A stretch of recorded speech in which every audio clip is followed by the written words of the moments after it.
Internet companies for nearly a year now. Tens of thousands of jobs cut. So what's happened to all those workers who had dreams of making it rich in the new economy? The late 90s were a dot-com boom. It was a fantastic experience. Startups counting down the days to their IPOs and millions. We were all counting on that to make ourselves filthy rich, of course.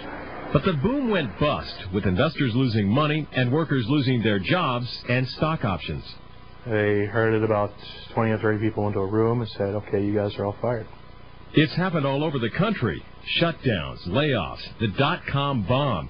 Last year, about 40,000 jobs were cut nationwide, about 1,000 to 2,000 jobs here in Chicago. John Challenger's firm tracks those numbers.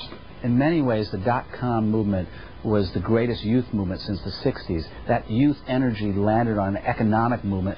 Now we're seeing some of that exuberance and some of those high hopes, just how unfounded those were in reality. The Super Bowl was a good example. Last year, 17 dot-com commercials. Last night, only 3. One made fun of the dot-com ghost town, but the other 2 were for Internet job placement firms. So while 40,000 jobs may have been cut, those workers have not had a lot of trouble finding a new job. The technology people in these dot-coms are very, very hireable. One study showed that we were 850,000 people short of the number of technology people we needed in the economy. That's why those Internet placement firms are advertising. There are plenty of jobs to fill. Resume traffic is definitely up a bit. The demand for them is still out there, by all means.